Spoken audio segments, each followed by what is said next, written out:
ఎప్పటికీ కూడా నేను నా స్కూల్లో విద్యార్థులకు చెప్పేది ఒకటే, మనం చదివే గురువులను ఎప్పటికీ కూడా చదువు చెప్పిన విషయాలు ఏ రకంగా ఉంటాయో అదే బాటలో మనం నడిస్తే మనం కూడా జీవితంలో ఏదో ఒకటి సాధించగలుగుతాము అనేది నా ఉద్దేశం. కాబట్టి ఎప్పుడైనా చదువు చెప్పినటువంటి గురువుల్ని మనల్ని ఎప్పుడు మనము మర్చిపోవద్దు. అందుకే మాతృదేవోభవ, పితృదేవోభవ, ఆచార్య దేవోభవ అని చెప్పి అమ్మా నాన్నల తర్వాత మనకి ఇచ్చినటువంటి ప్రిఫరెన్స్ గురువులు. అందుకే మనల్ని భయపెట్టినా తిట్టినా అమ్మ నాన్నల తర్వాత మనం ఇచ్చే ఫస్ట్ ప్రిఫరెన్స్ ఉపాధ్యాయులు. కాబట్టి వాళ్ళని మనం ఎప్పుడూ కూడా మర్చిపోకూడదు అనేది నా ఉద్దేశం. కాబట్టి మీరు కూడా ఎక్కడున్నా సరే మన చిన్ననాటి ఉపాధ్యాయులు అనేది మన పిల్లలకి కూడా మనం చెప్తూ ఉంటే వాళ్ళు కూడా అదే దారిలో నడుస్తారు.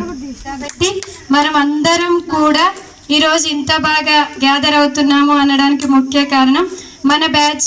First of all Keerthi, next Venkatesh almost రాలేదు, సూర్య, నెక్స్ట్ మునిస్వామి. ఎప్పటి నుంచి అందరూ కలిసి మనం చేద్దాం అంటే ఎప్పుడో 4 years బ్యాక్ అనుకున్నటువంటి ఈ గెట్ టుగెదర్ ప్రోగ్రామ్ని ఇప్పుడు సక్సెస్ కావడానికి కారకులు వాళ్ళని మనం ముఖ్యంగా చెప్పుకోవచ్చు. కాబట్టి వాళ్ళందరినీ మనం మర్చిపోకూడదు. ఎందుకంటే ఆల్మోస్ట్ మనము 23 years బ్యాక్ కలుసుకున్నటువంటి వాళ్ళం.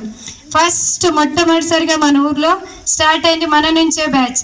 మీకు అందరికి ఐడియా ఉందో లేదో, గుడి దర్గాలో మనం అందరం వెళ్ళి ప్యాడ్స్ పట్టుకొని వెళ్ళి ఎగ్జామ్స్ రాసి వచ్చేవాళ్ళం. ఒక చైర్ మోసుకొని పోయి సార్ వాళ్ళని అక్కడ కూర్చొని ఆ విషయాలన్నీ మొట్టమొదటిసారిగా 7th బ్యాచ్ మనదే. మనమే బోర్డ్ ఎగ్జామ్ రాసిన సంగతి కూడా. కాబట్టి ప్రతి ఒక్కరూ కూడా మన బ్యాచ్ నుంచి నెక్స్ట్ బ్యాచెస్ వచ్చాయి. కాబట్టి మనం ఇంకొక బ్యాచ్కి ఇన్స్పిరేషన్గా ఉండాలి అంటే మనం అందరం ఏదో ఒకటి బాగా సెటిల్ అయ్యి వాళ్ళందరికీ మనము మార్గదర్శకులం కావాలనేది నా ఉద్దేశం. ఇంతటితో నా ప్రసంగాన్ని ముగిస్తున్నాను. ఈ అవకాశం ఇచ్చిన నా స్నేహితులందరికీ ధన్యవాదాలు. మైక్ దగ్గర పెట్టుకోమా.